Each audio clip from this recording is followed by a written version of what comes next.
Kalimat ini mungkin kurang tepat. Allah itu istawa artinya berada di atas, tinggi di sana. Ada orang yang mengatakan jangan tanya di mana Allah. Kenapa nggak tanya? Nabi SAW pernah bertanya. Masa kita nggak tahu di mana Allah? Kalau kita bicara antara hamba dengan Allah, yang ada bawah atau atas?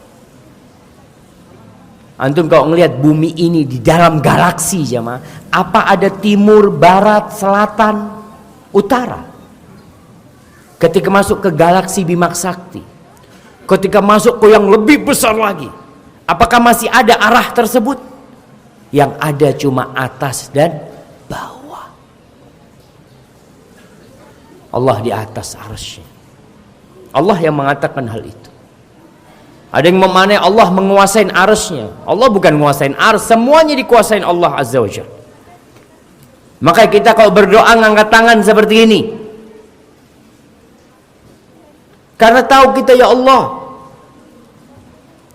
Fitrah manusia kalau ditanya gimana urusannya, ya Allah, ana serahkan kepada yang di atas. Terserah sama yang di atas.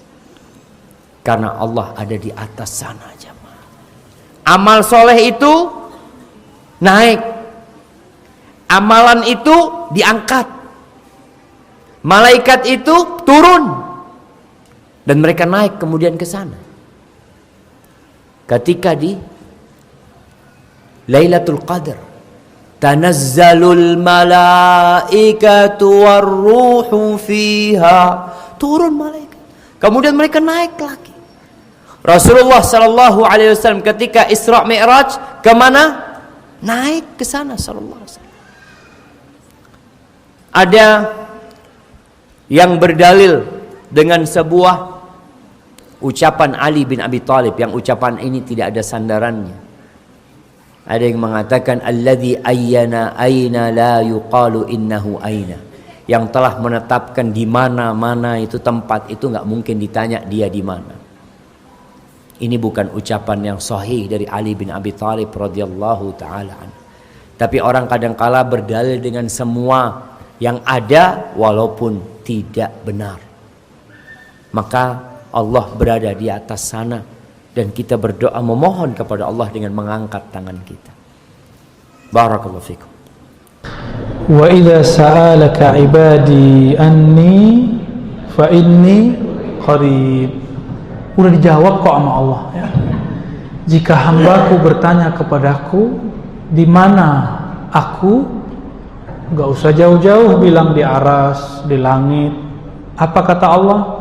Qarib, aku sangat dekat. Lalu kenapa ada ayat Ar-Rahman 'alal 'arsy istawa? Surat Thaha, bahkan diulang sampai 6-7 ayat. Allah Maha Rahman istawa di atas arasy. Kita sudah bahas ini sebelumnya ya. Ya, biar Bapak tambah yakin. Menghilangkan syak. Liyatma'inna qalbi, supaya tenang kalbunya. Insyaallah Allah yang kasih tenang. Allah itu bendakah? Bukan. Allah itu rohkah? Allah itu satu jenis dengan malaikat, satu jenis dengan jin, satu jenis dengan manusia. Nah, kita ini semua disebut jisim, benda. Yang butuh tempat itu hanyalah benda. Maka jika disebut Ar-Rahman 'alal 'arsy istawa, Allah bersemayam di atas arasy, haram dibayangkan Allah menempati sesuatu. Lalu apa maksudnya Ustaz? Hanya Allah yang tahu. Mana dalil saya? Dalilnya 2. Surat Ali Imran, kemudian Asy-Syura ya. Di Ali Imran disebutkan wa ma ya'lamu ta'wilahu illallah, tidak tahu takwilnya, penjelasannya kecuali hanya Allah. Ciri-ciri orang yang menyimpang akidahnya, meskipun menyebut dirinya ahlu sunnah, coba-coba mendetailkan makna istawa, menyimpang langsung akidahnya. Di kalbunya ada zaigh. Zaigh itu Al-muyul ila dhalal, kecenderungan kepada penyimpangan dan kesesatan. Maka perhatikan, setiap orang membayangkan Allah bertempat, nur di kalbunya hilang, nur di wajahnya hancur. Kenapa? Pikirannya seharusnya tidak memikirkan itu. Maka ulama kita menyimpulkan, walasna mukallafina bihaza, kita tidak ditaklif, dibebani untuk memahami ayat ini, karena ini termasuk ayat yang mutasyabihat, yang tahu hanya Allah. Saya mau tanya, langit kedua di mana? Bumi bulat atau datar? Benar bulat. Nggak tahu juga kan? Kemana-mana kita pergi datar kok. Tapi di foto sama NASA bulat. Nah, bingung kita. Bumi aja nggak tahu bulat sama datar. Langit kedua aja nggak tahu, apalagi yang ketiga. Apalagi langit keempat, terus langit ketujuh. Apalagi Arash. Arash itu Allah sebut Rabbul Arsyil Azim, arash yang besar meliputi semua langit dan bumi. Memikirkan dunia sekitar pun kita pusing, apalagi memikirkan tempat yang Allah sebut azim, besar. Besar menurut saya paling sebesar apa sih? Kalau besar menurut anak kecil ya paling segitu doang. Besar menurut Allah kita tidak bisa bayangkan. Maka Imam Syafi'i, Imam Ahmad, Imam Malik menjawab, apa makna istawa? Ala ma aradahu Allah wa rasuluhu.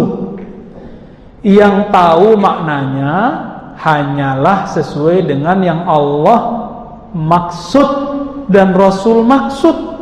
Yang Allah maksud mengenai istawa, siapa yang tahu? Gak tahu. Kita gak tahu, kita cuma dapat ayatnya. Gak usah jauh-jauh. Di mana roh Bapak?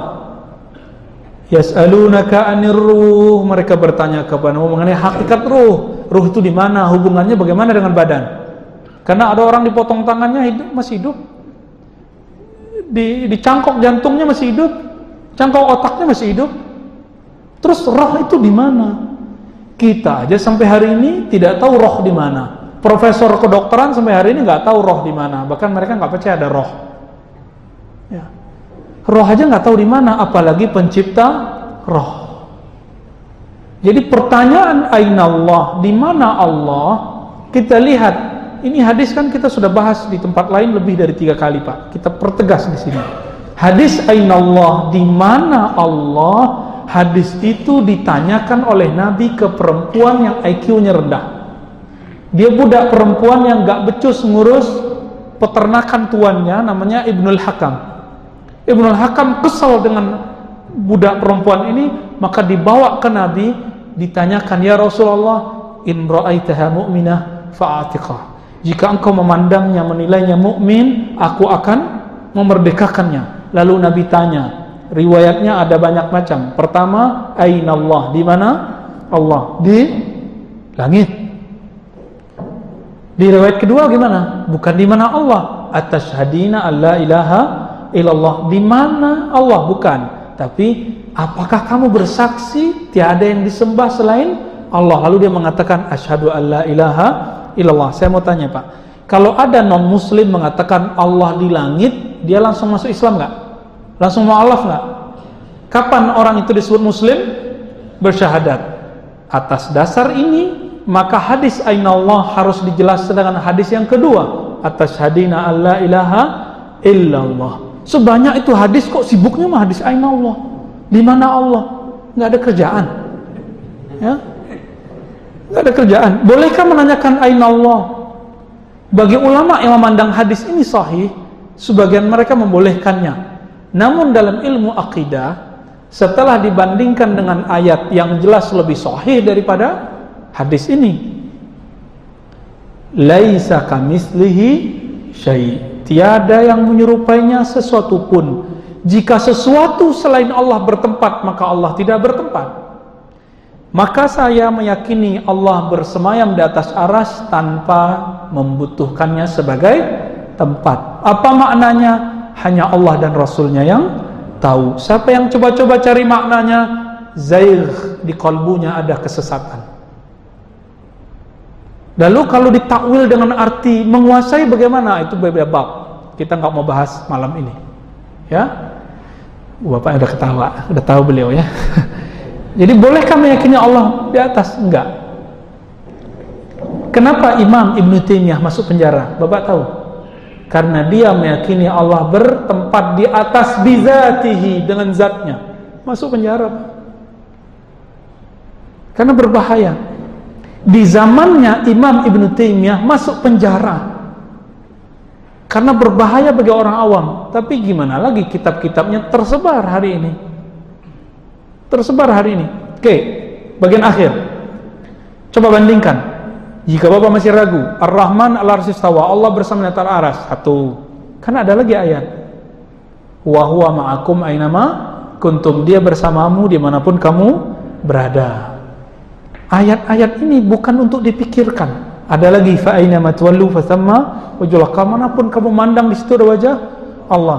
Kalau sudah lolos bab pertama, Allah bukan benda, Allah bukan roh, Allah bukan seperti yang kita lihat itu, maka Bapak sudah lolos ya. Kalau sudah lolos, jika dia bukan benda, maka dia tidak butuh apa yang dibutuhkan benda.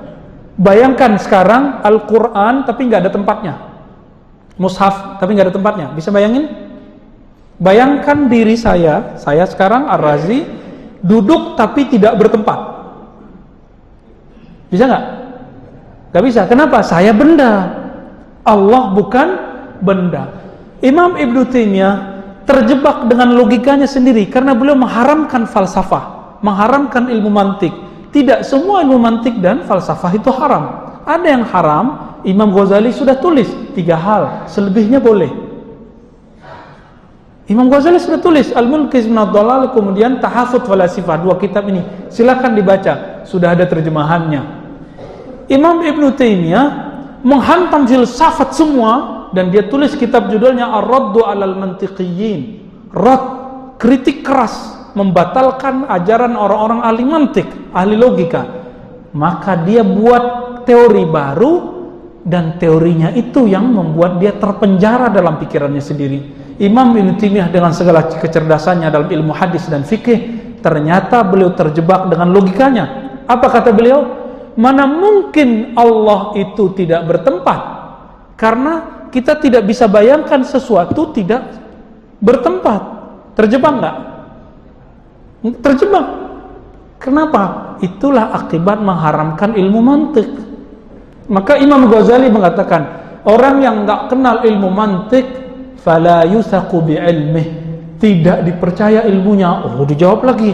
Imam Ghazali itu kan dikritik sama muridnya. Dia ingin memuntahkan filsafat, tapi kemudian tidak bisa keluar. Kenapa? Sudah mendarah daging, meracuni tubuhnya. Itu yang ngomong kan belum tahu Imam Ghazali sudah tobat. Ya? Imam Ghazali kan sudah kasih buku, judulnya Al-Munqiz minadh Dhalal. Kita khatam 5 kali Pak buku ini. Pengen tahu Ghazali itu siapa sih? Ternyata beliau sudah melewati filsafat, ilmu kalam, kebatinan, sampai menjadi seorang sufi. Aamintum man fis sama.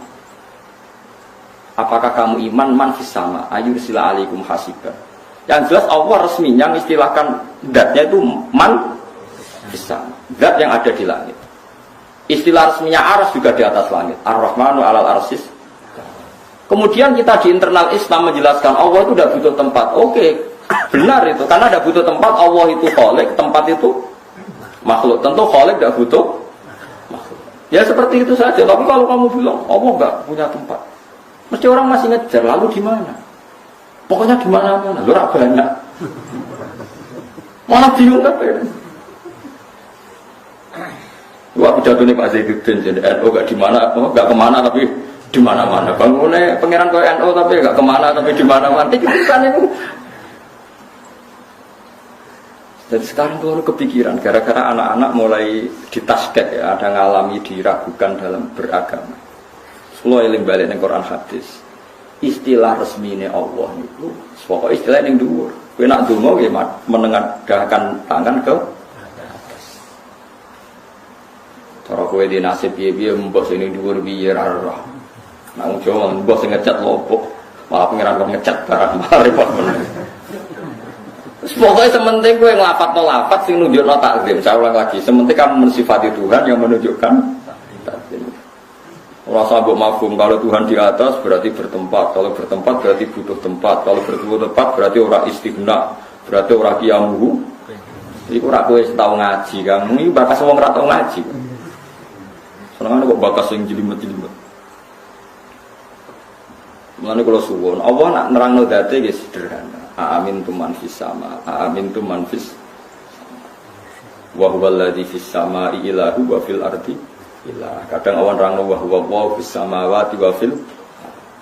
Jadi Allah itu ya biasa saja. Aku yo ono.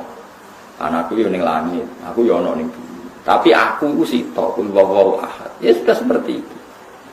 Jadi kalau dicoba tenan waduh. Kalau suwi ra kepikiran, kalau tauhid waras. Kalau nebet kandhane cak SMP wingi ya kepikiran juga. Allah itu di mana?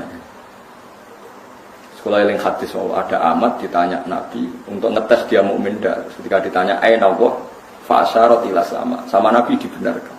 Ya sama Nabi nopo dibenarkan bahwa Allah itu di atas. Tapi kira usah mikir lalu Allah duduk di kursi. Kursinya itu dari singgasana gini terus buleten wis ora usah mikir. Nah Imam Ghazali lah mikir gampang. Aras itu diciptakan Allah, kursi juga diciptakan Allah.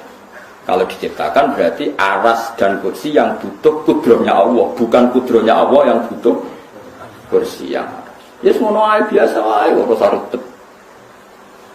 Wong aras masih kondange koyo ngono diciptakan. Kursi yo diciptakan. Nah, bangsa di wis pokoke ya di itu objek. Daripada kayak mulai Allah ada di mana-mana terus cilik-cilik malah takut rak banyak malah disimpul waduh repot benar. Kalau di mana-mana dia nyimpul nih kalau gitu malah repot mana ya orang tak tahu malah bingung nona Allah ada di hati baru saya malah repot mana. Nah makanya Allah sekarang mensifati dirinya sanad Quran era sanad semacam-macam. Allah itu sapa zat yang menciptakan langit bumi. Allah itu siapa yang bikin bainal bahraini hajiz. Allah itu siapa yang yujibul muttarra idza da'a. Allah itu siapa yang wayaksifus su. Ya sudah seperti itu saja.